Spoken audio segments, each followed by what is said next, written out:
It is March 13, and it's my great pleasure to welcome JP back to Exopolitics Today. Welcome back, JP. It's been some time. Yeah, it's been some time. It's a pleasure to be here and to bring you more information about what's happening. I know that I probably look different today. It's just I'm trying to get out from the get out from the helmet structure.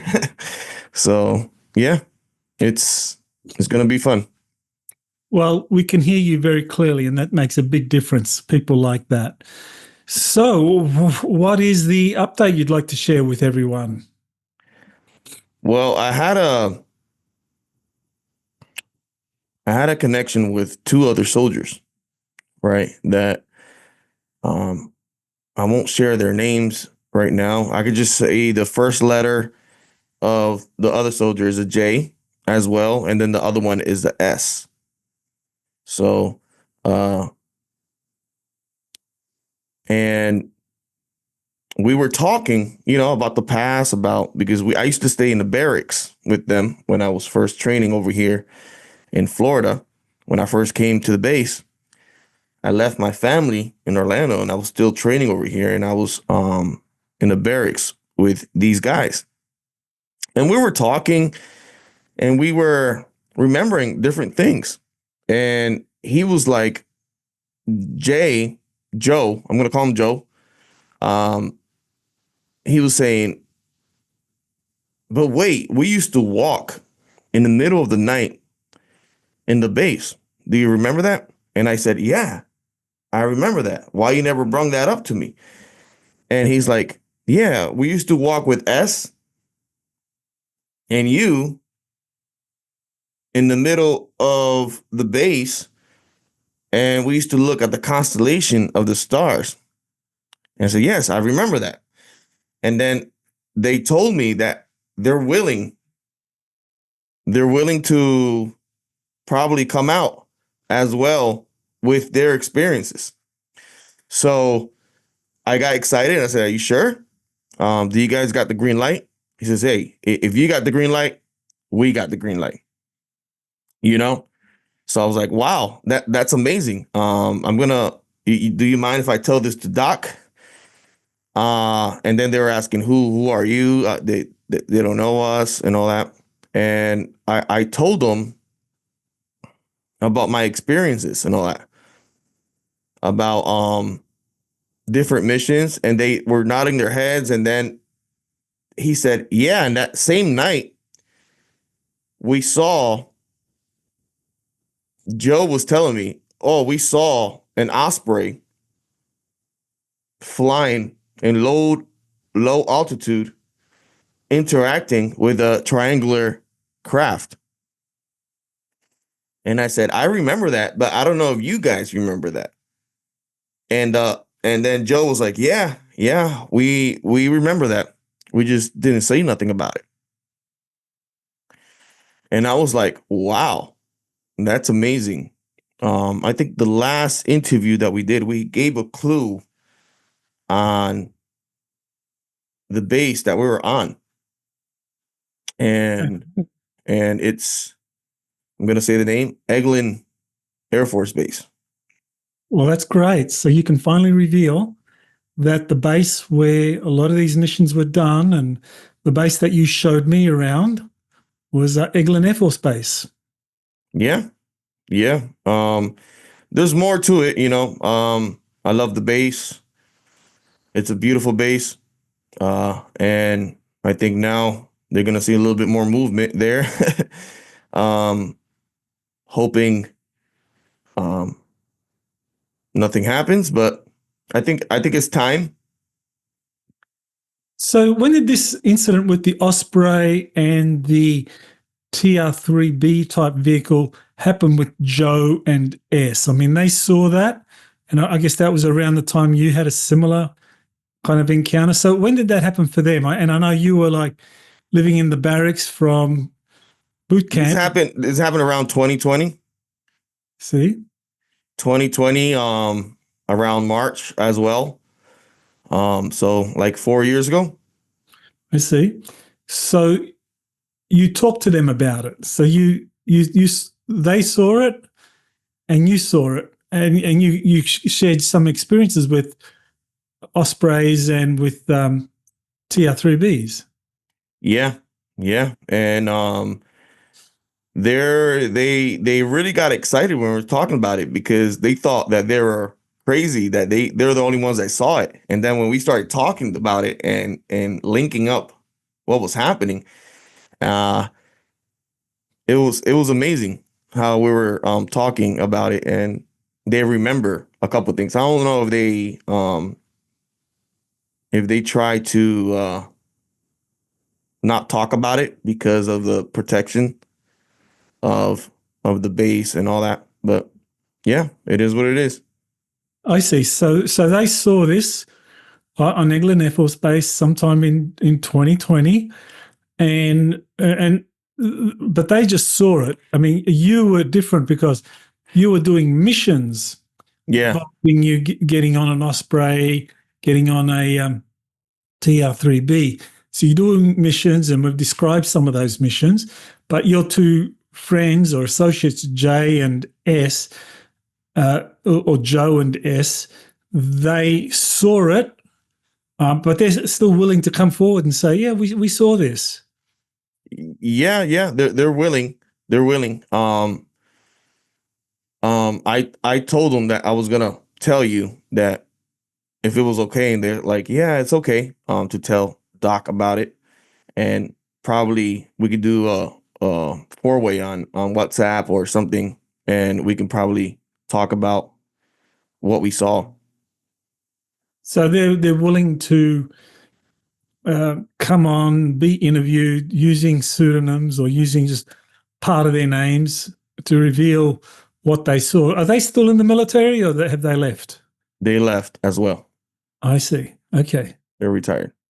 All right. So maybe they feel that they have nothing to lose if they come forward and corroborate Yeah, what you yeah. already said. So we're still in the talks about it, but we also got the guy that gives me the green light too, but he's still working for the White Hats and to bring this information out as well. As you know, there's a lot of different types of attacks happening on people that are bringing information and trying to bring the truth, and also trying to bring down the cabal, and the people that are wrong in doing things.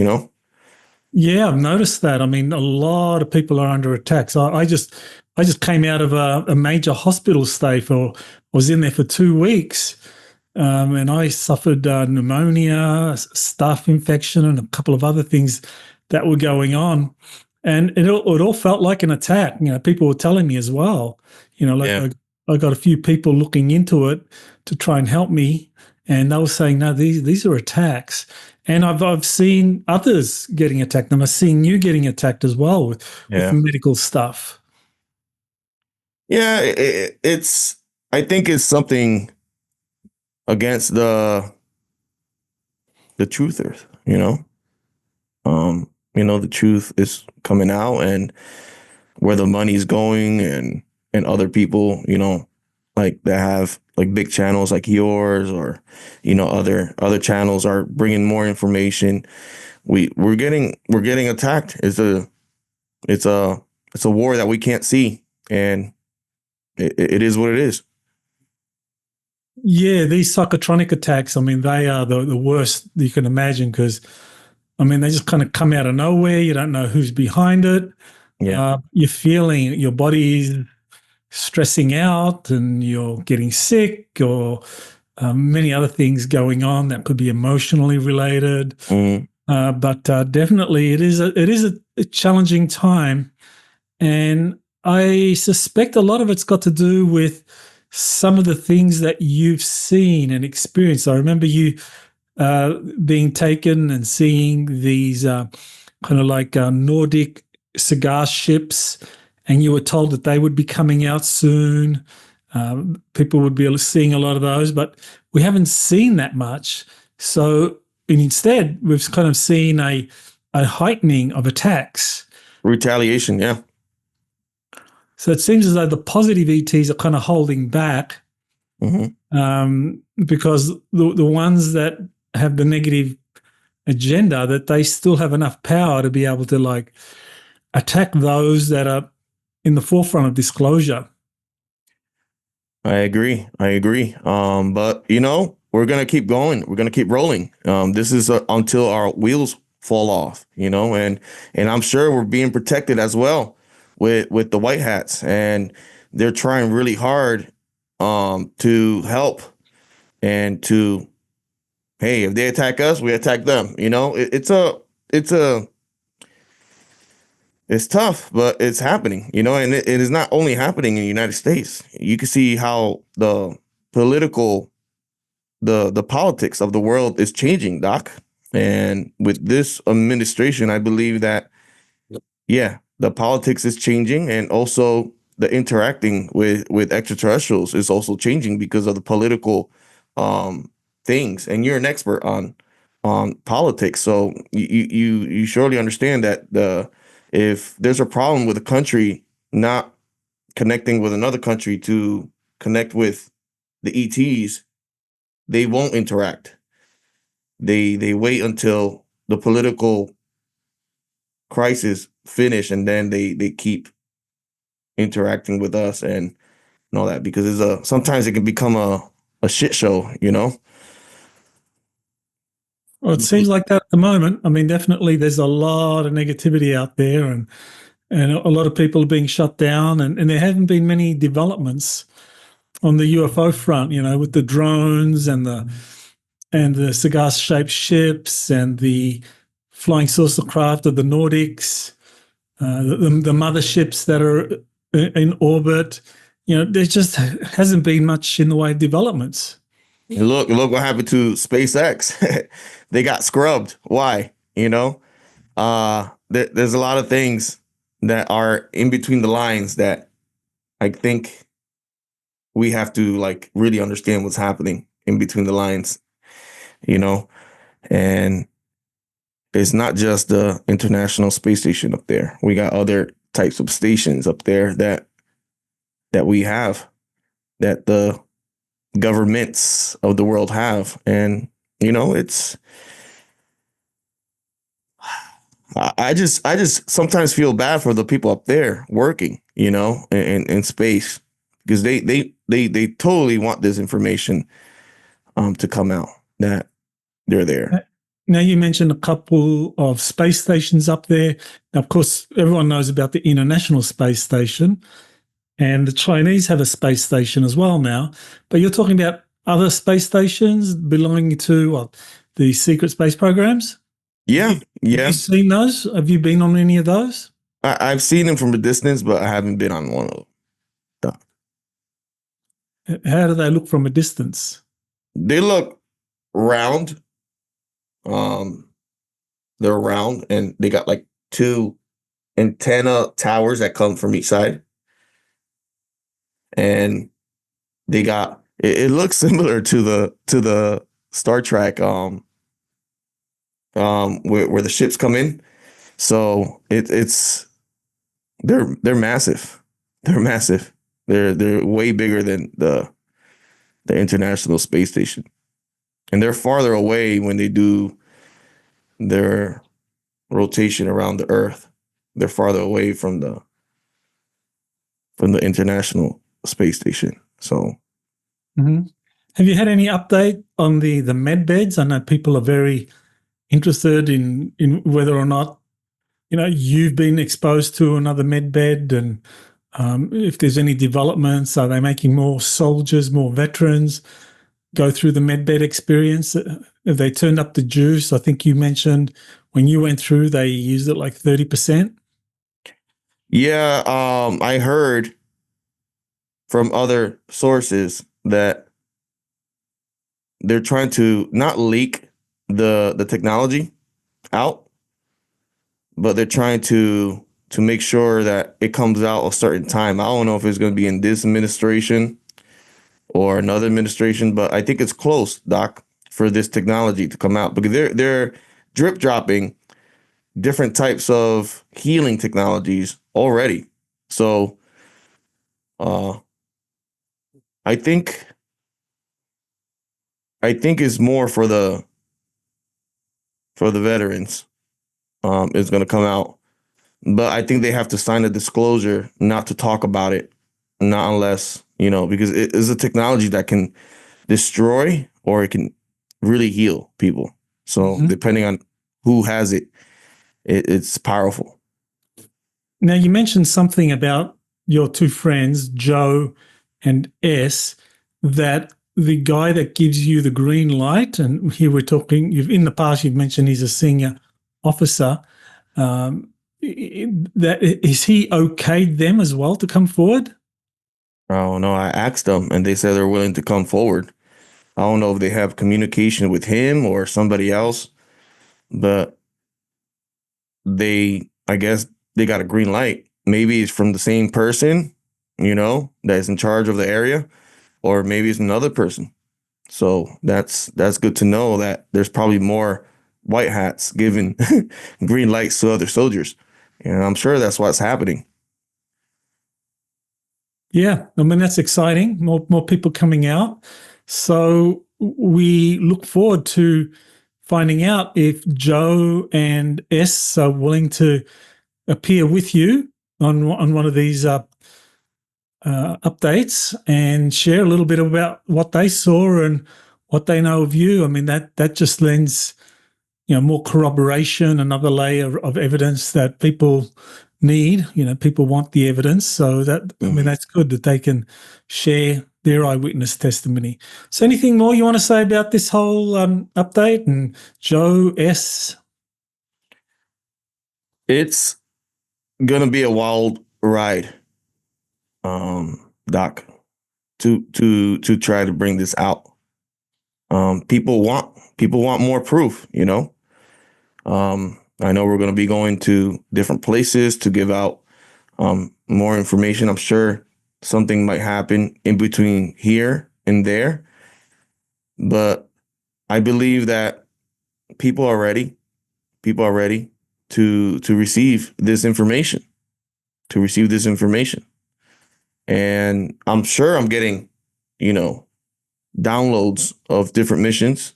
I'm just waiting for the right time to tell you. There's one that's happening. I was having flashbacks of the south part of the moon.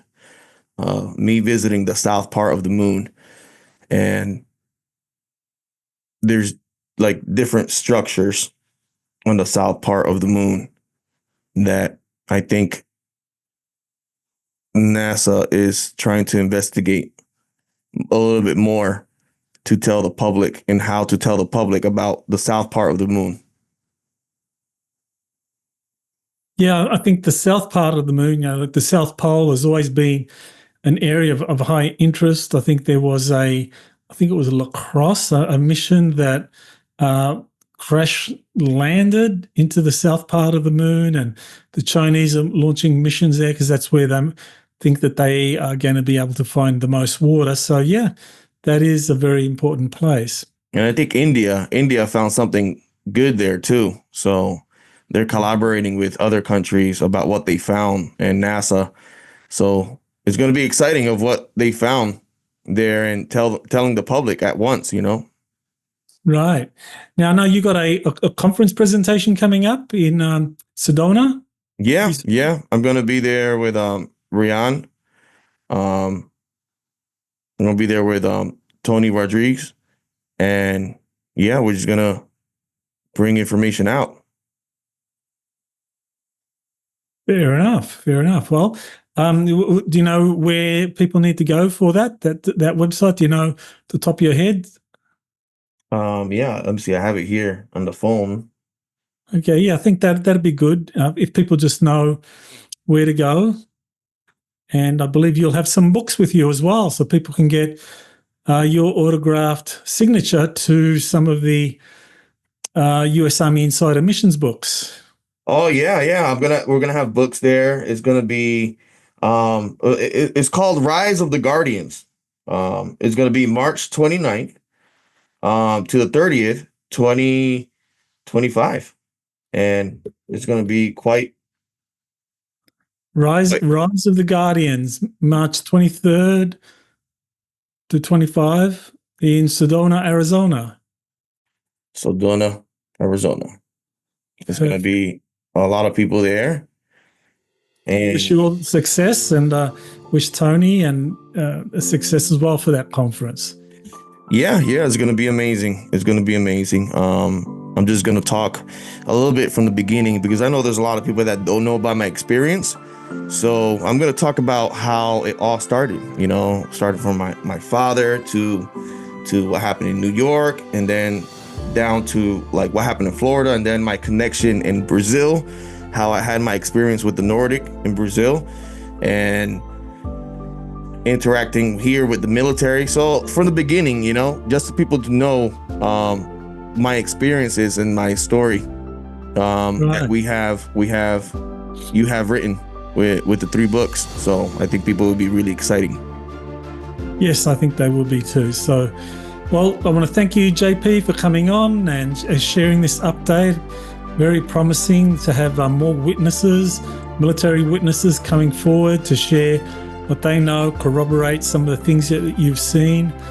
And we look forward to just more of the truth coming out. So again, thank you, JP.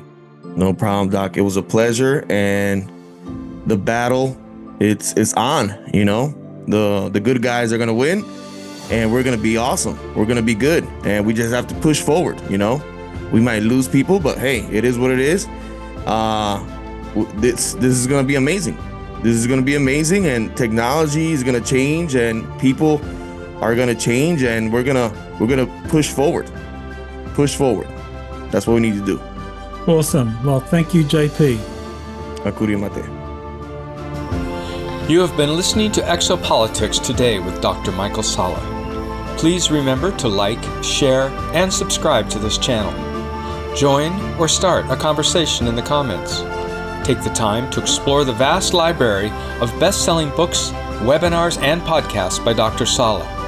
Visit exopoliticstoday.com.